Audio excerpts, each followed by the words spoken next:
नमस्कार विद्यार्थी मैत्रिणींनो, बुल्स या अकॅडमीमध्ये आपलं सर्वांचे स्वागत आहे। या व्हिडिओमध्ये आपण अंगणवाडी मुख्य सेविकेचे जे तांत्रिक घटक दिलेले आहेत त्यामध्ये काही आपण प्रश्न बघणार आहोत।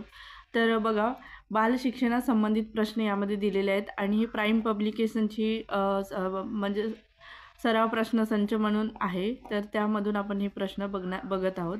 तर बघा, पहिला प्रश्न आहे, जगातील सर्वात पहिले बाल संगोपन केंद्र रिकामी जागा या देशामध्ये सुरू झाले तर कोणत्या देशात? आपल्याला चार पर्याय दिले, चार देशाचे नाव दिलेले आहेत या ठिकाणी। तर यातून आपल्याला योग्य उत्तर निवडायचे आहे। तर त्याचे उत्तर आहे पर्याय 2, फ्रान्स। फ्रान्स या देशामध्ये जगातील सर्वात पहिले बालसंगोपन केंद्र सुरू झाले होते।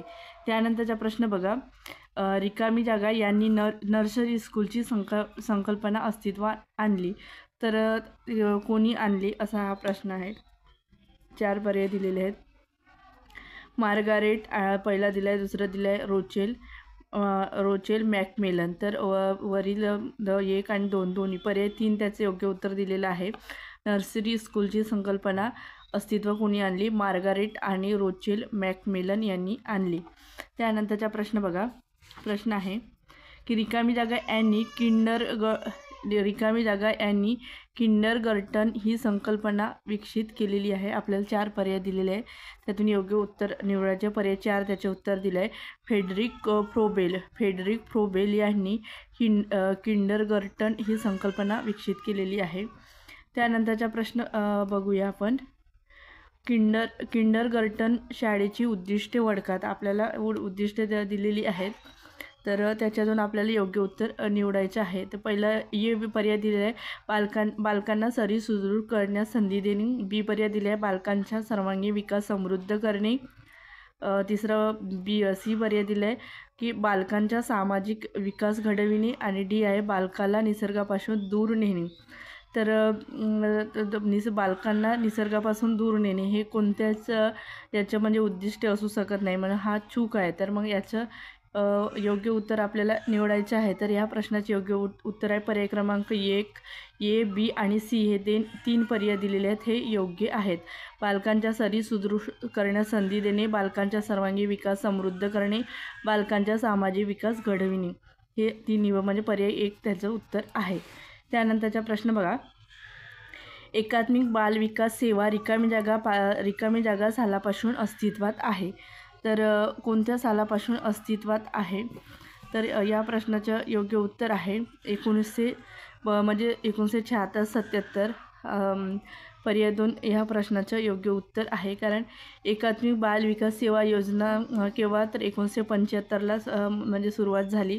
तर 1976 पर्यायानुसार बघितलं तर 1976-77 पासून अस्तित्वात आहे। पर्याय 2 त्याचे योग्य उत्तर आहे।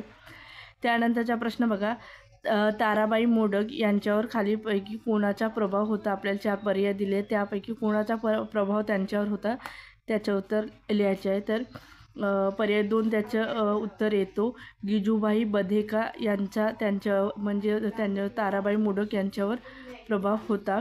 त्यानंतरचा प्रश्न बघा, गप्पा गोष्टी, प्रत्यक्ष कार्यातून शिक्षण, कुरणशाळा प्रयोग, तांत्रिक व्यावसायिक शिक्षणाचा प्रसार यासाठी रिकामी जागा यांनी खूप परिश्रम घेतले। तर कोणी परिश्रम घेतले? तर ताराबाई मोडक। योग्य उत्तर पर्याय 4 आहे। ताराबाई मोडक यांनी गप्पा गोष्टी, प्रत्यक्ष कार्यातून शिक्षण, कुरणशाळा प्रयोग, तांत्रिक व्यावसायिक शिक्षणाचा प्रसार यासाठी खूप परिश्रम घेतले। पर्याय 4 योग्य उत्तर आहे। त्यानंतरचा प्रश्न आपण बघणार आहोत। प्रश्न आहे, कोसबाच्या टेकडीवरून हा ग्रंथ कोणाशी संबंधित आहे? तर या प्रश्नाचे उत्तर आहे पर्याय 3, अनुताई वाघ येतो। पर्याय 3, कोसबाच्या टेकडीवरून हा ग्रंथ कोणाचा आहे? अनुताई वाघ यांचा आहे। पर्याय 3 योग्य उत्तर आहे। त्यानंतरचा प्रश्न बघा, प्रश्न आहे, रिकामी जागा यांच्या जयंतीनिमित्त महाराष्ट्रात बालिका दिन म्हणून साजरा केला जातो। तर या प्रश्नाचे योग्य उत्तर सगळ्यांनाच देता येईल, सावित्रीबाई फुले यांच्या जयंतीनिमित्त महाराष्ट्रामध्ये बालिका दिन साजरा केला जात असतो।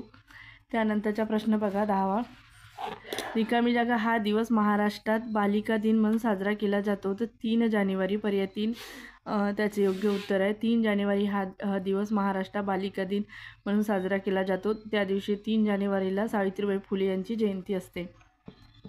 त्यानंतरचा प्रश्न आहे, रिकामी जागा हा सावित्रीबाई फुले यांचा जन्मदिवस आहे.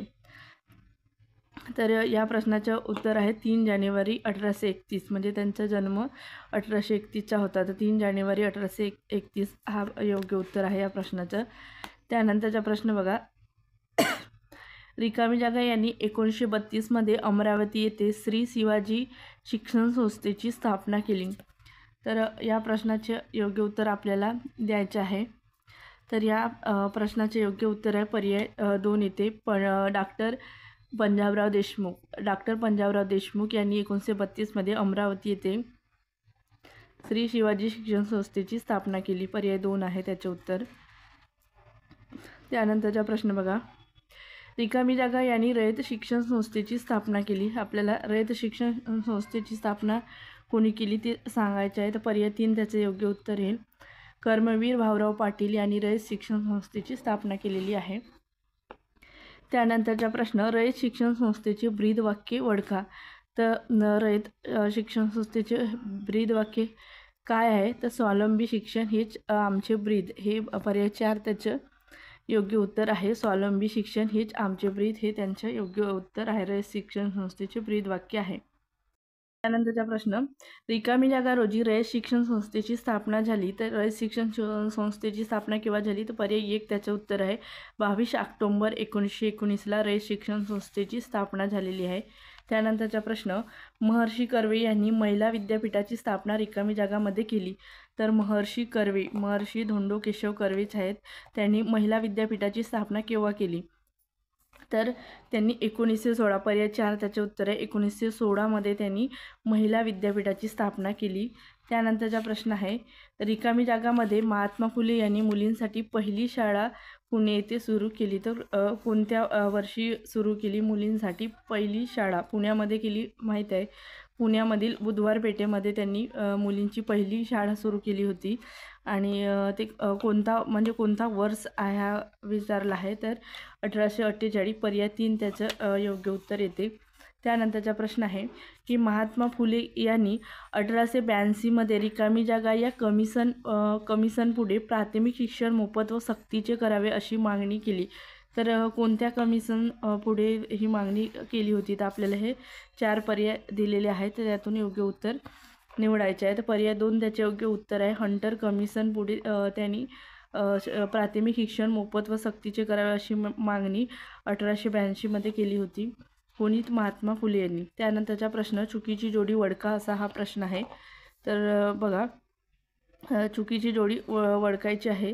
म्हणजे जन्मवर्ष दिलेले आहेत आणि इयर्स दिलेले आहेत. तर पर्याय 4 हे चुकीची जोडी आहे. महात्मा फुले 1828 ही चुकीची जोडी आहे. तर 1828ला त्यांचा जन्म नव्हता. मग उरलेल्या 3 जोड्या आहेत ह्या बरोबर आहे. महर्षी कर्वे यांचा जन्म 1858ला झाला. कर्मवीर भाऊराव पाटील यांचा जन्म 1887ला आणि डॉक्टर पंजाबराव देशमुख यांचा जन्मवर्ष आहे 1998.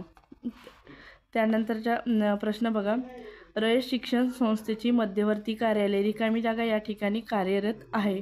तर ते सातारा या ठिकाणी कार्यरत आहे. पर्याय 2 त्याचे योग्य उत्तर आहे.